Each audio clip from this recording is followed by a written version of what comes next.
बोलिए भक्तवत्सल भगवान की जय। श्री वृंदावन बिहारी लाल की जय। श्री राधा रानी सरकार की जय। जय जय श्री राधे श्याम। प्रिय भक्तों, परम मंगलमय परात्पर अखिलेश्वर अखिल ब्रह्मांड नायक परात्पर परब्रह्म भगवान श्री कृष्ण की वांगमय प्रतिमूर्ति श्रीमद् भागवत महापुराण। दूर दूर से आई हमारी माताएं बहनें श्रोतागण भक्तगण, संस्कार टीवी और यूट्यूब के द्वारा कथा का लाभ ले रहे सभी भक्तजनों को जय श्रीमन्नारायण, जय श्री कृष्णा, राधे राधे। स्वागत है आप सभी भक्तजनों का। प्रिय भक्तों, आप सभी जो दूर दूर से आई माताएं बहनें श्रोतागण भक्तगण, इस कथा में पोथी पाठ एक 249 भागवत जी के पोथी पाठ बैठे सभी यजमान परिवारों का मंगल हो, सब पर कृपा बिहारी जी की सदा बनी रहे, यही सबके लिए मंगल कामना है। सदा आप लोग भगवान की कृपा को अनुभव करें और सबके घर में भागवत जी सब कुछ दें। आप लोगों ने अपने घर की शांति, घर के सुख आनंद के लिए जो भागवत जी की पोथी पाठ बिठाई है, श्रेष्ठ कार्य किया है। अभी 249 भागवत जी के पाठ बैठे हैं। 12 तारीख से फिर 12 जून से फिर भागवत जी की पोथी पाठ है। आप लोग भी अपने घर की सुख शांति, पूर्वजों पितृदोष जिनके घर में है, जिनके जीवन में है, पितृदोष से मुक्ति प्राप्त करने का एक ही उपाय है, केवल श्रीमद् भागवत की कथा। जो भागवत जी की पोथी पाठ का मतलब होता है कि 18,000 श्लोकों का विधिवत ब्राह्मणों के द्वारा आप रोज यहाँ देखते हैं सवेरे 5 बजे से लेकर 12 बजे तक नित्य पाठ होता है। तब 7 दिन में 18,000 श्लोकों का पाठ होता है। 7 दिन में 18,000 श्लोक का जब पाठ होता है और जिस संकल्प से वो अनुष्ठान होता है, वह अनुष्ठान वो संकल्प की पूर्ति करता है। इसलिए भागवत जी की पोथी पाठ, मूल पारायण जरूर आप कराओ। मूल पाठ, भागवत जी के पाठ, पोथी पाठ एक ही बात। इस कथा में श्रीमान राधा चरण से हैं अमृतपाल सिंह जी, श्रीमती कमलेश से हैं राजवती जी, कथा के परीक्षित बन करके और रसपान कर रहे हैं कथा का। सभी के लिए भगवान की कृपा, सब पर, सभी परिवार के सदस्यों पर, सब पर विशेष रूप से कृपा आप पर सदा बनी रहे, यही भगवान जी से मंगल कामना है। आपको कथा अच्छी लग रही है? श्रीमान मौजी राम वर्मा जी, श्रीमती रामबाई, पूर्णानंद पुष्पा जी, समस्त वर्मा परिवार रायपुर छत्तीसगढ़ से आप भी कथा का रसपान कर रहे हैं। समझ में आ रही है बातें? कथा अच्छी लग रही है? श्री संदीप शुक्ला जी, श्री संदीप शुक्ला जी, आपकी धर्म पत्नी श्री गोयनका शुक्ला जी, बेटा वासु शुक्ला जी, बेटी खुशी शुक्ला जी, पश्चिमी चंपारण बगहा बिहार से आप आए हैं और पूर्ण रूप से भगवान के चरणों में समर्पित होकर भगवान की कथा का लाभ ले रहे हैं। आपको भी कथा अच्छी लग रही है? श्री संदीप जी मैया, गोयनका मैया, समझ में आ रही है बात?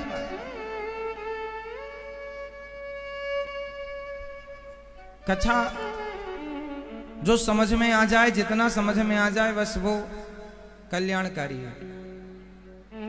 घर में हमने बहुत सारा भोजन बनाया है, पर बहुत सारे भोजन से मतलब नहीं है। हमारी थाली में भी 10 रोटियां और इतनी सब्जी और इतना चावल इतना पड़ा है, उससे भी मतलब नहीं है। हमने भी बहुत सारा खा लिया, इससे भी मतलब नहीं है। जितना खाया उसमें से पचा कितना, इससे मतलब है। बहुत बनाने से, बहुत परोसने से, बहुत खाने से मतलब नहीं है। जो खाया है क्या वो पचा, उससे मतलब है। कई बार बहुत खाने के बाद पचता नहीं है, उल्टी हो जाती है, पेट बिगड़ जाता है। इससे सिद्ध होता है कि जितना पच जाए वो अपना है। उसी तरह कथा में ज्ञान तो बहुत है, आप सुनते भी बहुत हैं, लेकिन बहुत सुनने में जितना आप समझ पाए और समझकर जितना उतार पाए, जो उतर जाए वो ज्ञान बहुत अच्छा है, वो ज्ञान कल्याणकारी है। बहुत सुना, बहुत कुछ याद है, बहुत बातें आपने भी सीख ली, रट लिया, उससे कोई फर्क नहीं पड़ता कि आप ज्ञानी कितने हैं, इससे कोई लाभ नहीं। आपने सत्संग कितना किया, कोई लाभ नहीं। आपने उन बातों में से गीता के, रामचरितमानस के, भागवत के ज्ञान को आपने अपने जीवन में कितना उतारा। जितना उतारा वो आपका, जो नहीं उतारा, जो केवल सुने और सुनाए, मतलब उसका नहीं। श्रीमती रेखा सिंह जी, समस्त परिवार, कोटा रायपुर से, मैया रेखा जी के लिए आप भी कथा का लाभ ले रही हैं। मैया जी कहाँ, रेखा मैया, प्रेम पूर्वक आप सुन रही हैं कथा। सभी आए हुए अतिथियों का बहुत बहुत स्वागत, वंदन, सबका अभिनंदन है। कल की कथा हम लोगों ने सुनी, परीक्षित को 7 दिन में मरने का श्राप लगा। श्री परीक्षित जी महाराज को क्यों मरने का श्राप लगा? क्योंकि उन्होंने एक संत जी का अपमान कर दिया था। क्या संतों का अपमान करना सही है? उत्तर दीजिए। परीक्षित जी को श्राप क्यों लगा? क्योंकि उन्होंने संतों का अपमान कर दिया। आज के युग में भी संतों का अपमान करने की होड़ लगी हुई है। आजकल तो संतों का अपमान करने के खातिर, करने के लिए बड़ी बड़ी पिक्चरें बन रही हैं। पिक्चरों के द्वारा ये षड्यंत्र चल रहा है कि आजकल के युवा मूवी ज्यादा देखते हैं, तो मूवी में ही वो ऐसा प्रस्तुत करते हैं कहानी को कि वो संतों का अपमान, वहां से निकल करके बच्चे संतों का अपमान, संतों पर कटाक्ष और उंगली खड़ी करते हैं। आज इसका विश्लेषण मैं थोड़ा करूंगा आपके मध्य कि संतों का होना जरूरी है या नहीं, जरूरी है तो क्यों, और पिक्चर बनाने वाले संतों को क्यों टारगेट करके पिक्चर बना रहे हैं। संतों से संतों ने उनका क्या बिगाड़ा है? तो आज मैं बताऊं कि बॉलीवुड अर्थात पिक्चर की दुनिया, मूवी की दुनिया, हीरो हीरोइन की दुनिया और संतों की दुनिया में अंतर क्या है। और मूवी बनाने वाले डायरेक्टर हो या सुपर डुपर स्टार आपके हीरो हीरोइन हो, वो संतों से नफरत क्यों करते हैं? उसका एक कारण है। वो कारण आज जब आप जानेंगे तो आप दांतों तले उंगली दबाएंगे। उस कारण को आज मैं आपके सामने रखूंगा, ध्यान पूर्वक सुनिएगा। संतों के लिए पिक्चर बना दी बदनाम करने के लिए। संतों को तो ठीक है, भगवान को भी नहीं छोड़ा, भगवान के लिए भी पिक्चर बनाई। संत कहते हैं कि शराब ना पियो, संत कहते हैं कि शराब ना पियो, संत कहते हैं कि शराब ना पियो, और पिक्चर बनाने वाले कहते हैं कि शराब पियो। क्योंकि उन लोगों का तो वो तो शराब की कंपनियों के एजेंट हैं, सुपर डुपर स्टार। क्योंकि वो लोग तो शराब को प्रमोट करते हैं ना, प्रमोशन करते हैं शराब का, शराब का प्रचार करते हैं सुपर डुपर स्टार पैसा लेकर। पिक्चरों में गाने बनाते हैं।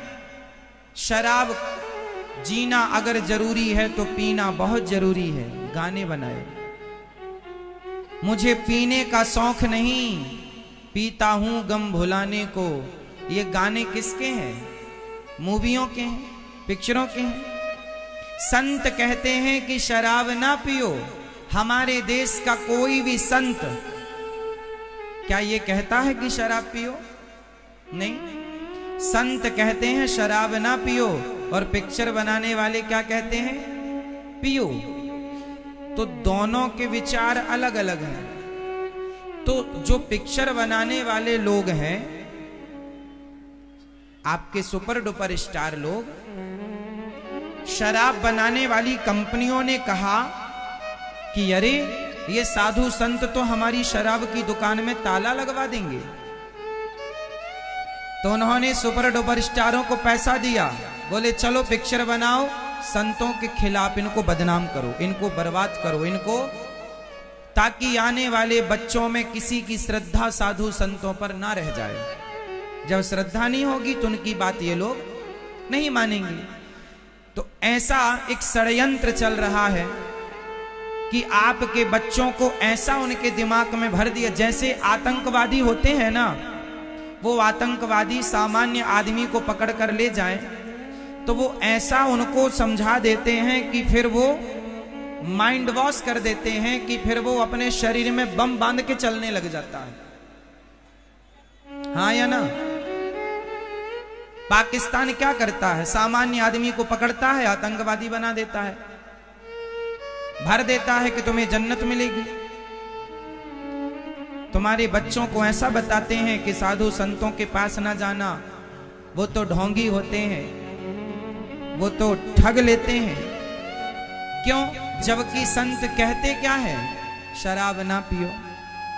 केवल शराब पीने से आपको मना करते हैं। आप में से अभी यहां पर कितने लोग ऐसे हैं जिन्होंने कथा सुनने के बाद शराब छोड़ी हो?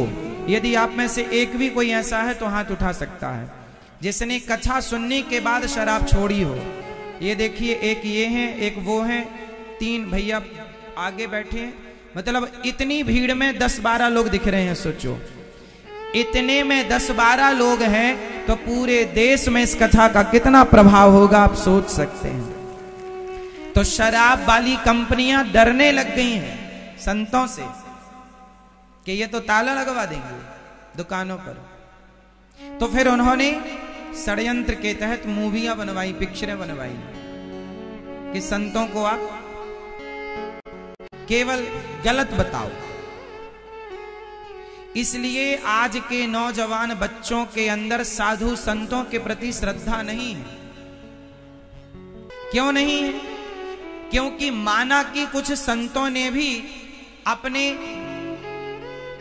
साधुता का दुरुपयोग कर लिया। माना कि कुछ संतों ने भी अपनी साधुता का दुरुपयोग किया, पद का दुरुपयोग किया, तो लोगों की श्रद्धा समाप्त हो गई। लेकिन एक बात बताओ, क्या ये 5 उंगली एक सी होती हैं?